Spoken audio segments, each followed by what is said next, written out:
Hi YouTube fam, welcome back to another video. Today I want to share with you how we do our fencing here. So we don't have every kind of fencing, but we have a lot of the different types of fencing.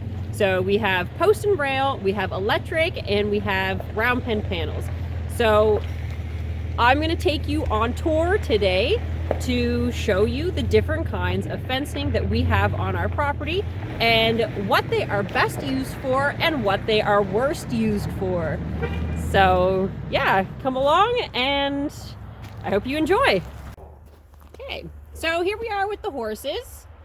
So we can see here we've got a post and rail fence, and then we also use electro braid. So the electro braid I'm generally not a fan of, because it doesn't have it doesn't break easy enough if an animal gets caught in it. So I just have it here along the middle. I'll just tip this for you. Along the middle, in between my rails. So that just it keeps the animals from pushing on my fence. So they don't, the horses, from pushing on my fence. So this is a full post and rail fence all along their shelter, and so down the road, which it will continue down the road, and then here is their shelter. So we wanted a more sturdy fence and something that looked pretty, because this is where everybody sees when they come into our lot. So, and then we have the post and rail continuing down the other side. So here we have tape. So not sure if you can see the tape. I'm just going to grab the handle.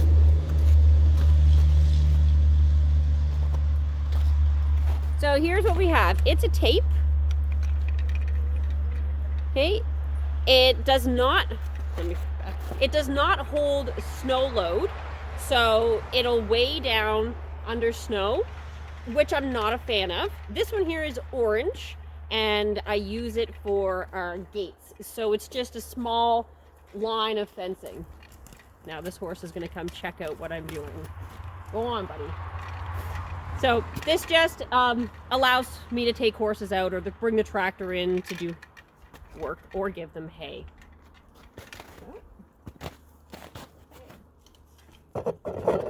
So, I don't know if you can see this here.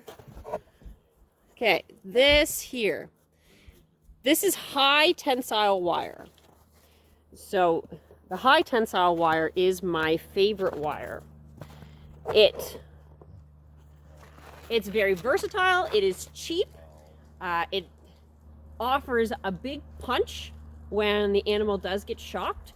So, they respect the fence. It's tried and true. The old farmers, they use it, and I love it. So anyway, moving on. Okay, so again, we have our post and rail. Now this is for chickens.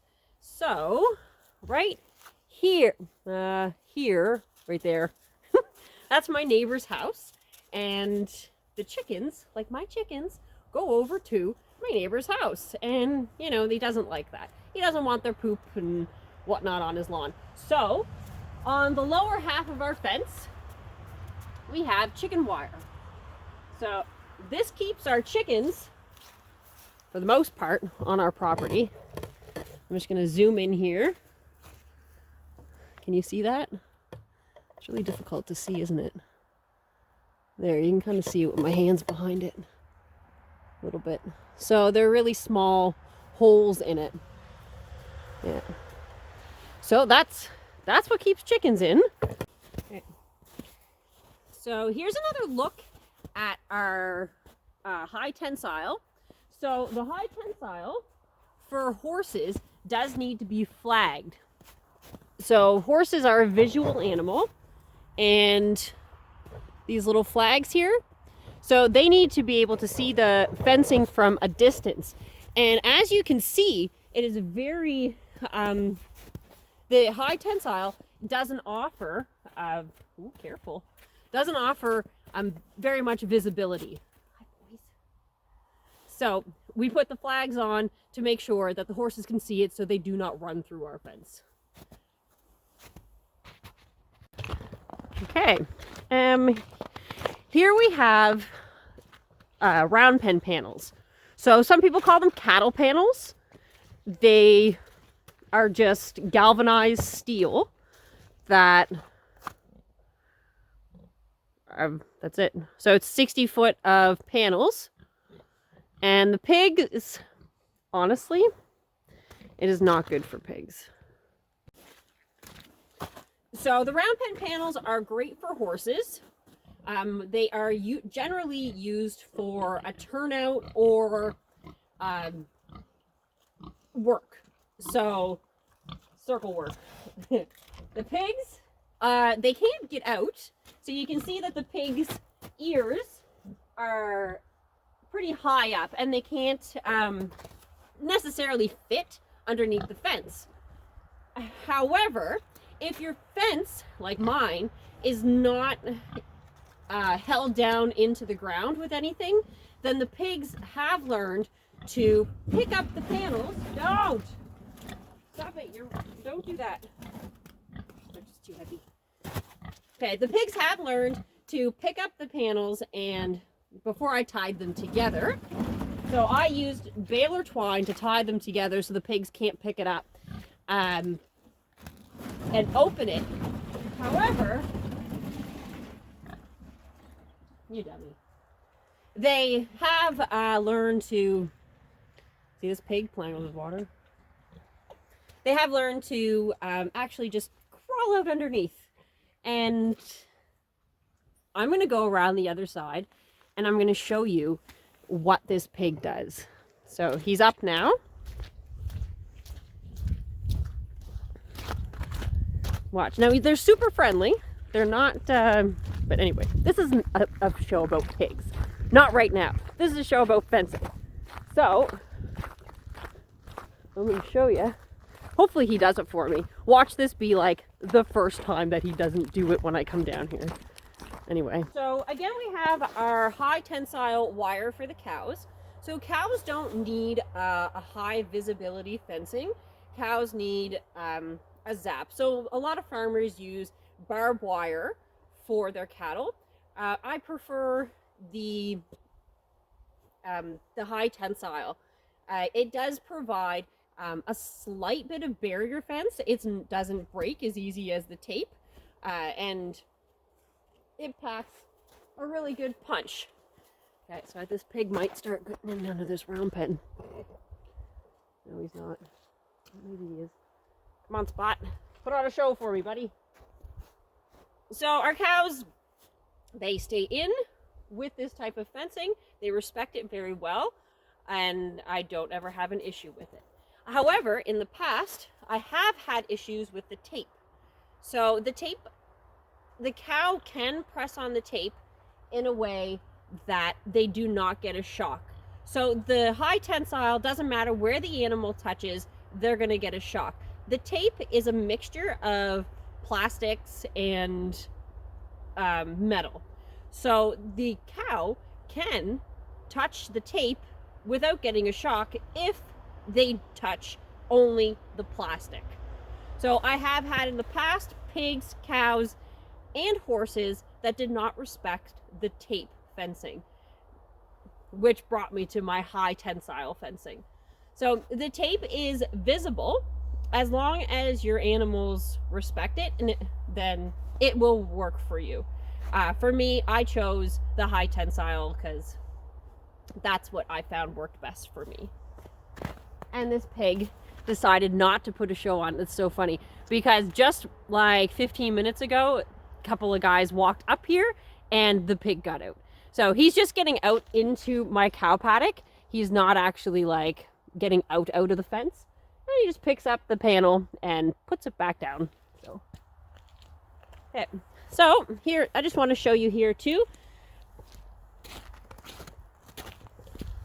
So here again, we have the tape for our gate.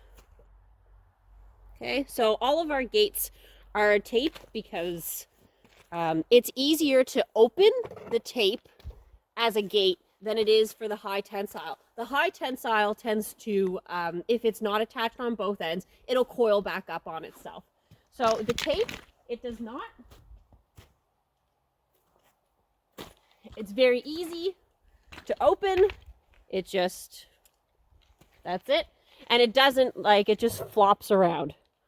It doesn't need to, okay, we also have, so this was a horse paddock last year. So I do have post and rail fencing, and I have a bottom line of high tensile and a middle line of high tensile. That's for the cows. So we have calves here, and I wanted to make sure that the calves were going to stay in and they didn't have a way to get out. And then we have post and rail along the back side. Oh, I don't know if you can see that, but post and rail along the back side along the river. There it is right there. So, and that also has the two,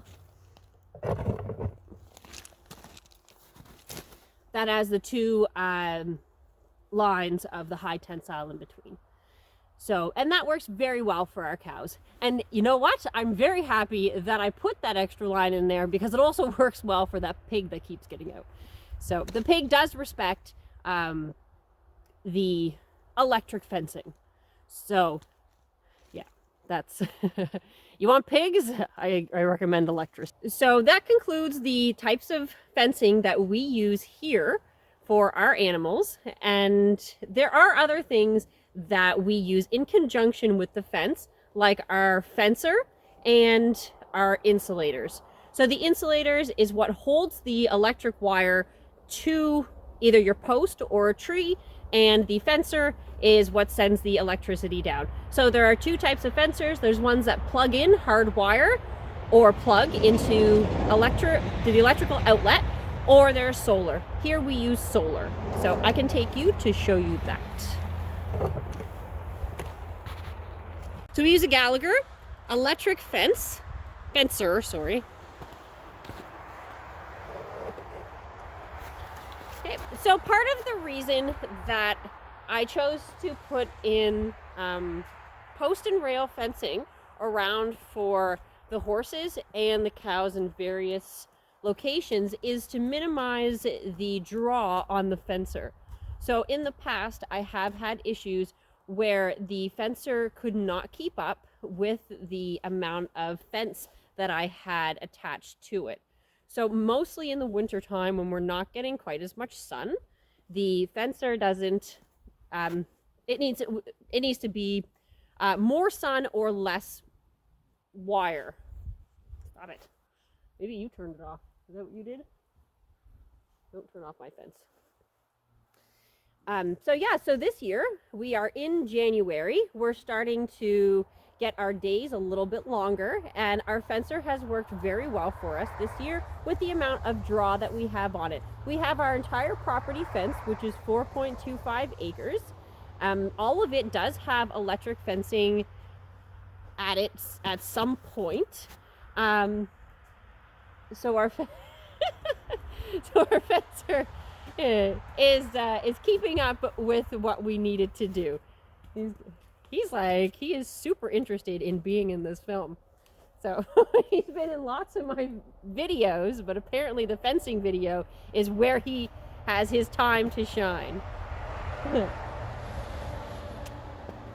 So, well, I hope you enjoyed it. I know I tried to sign off earlier, but I had forgotten to show you my fencer. So I hope you enjoyed this video, and if you have any questions or would like to know or find out more about how we fence for our animals, and you post your questions in the comments below. Again, thank you very much for watching.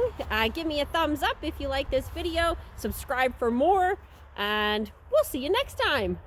Bye. Gunner, say goodbye. Ta-da! Say bye.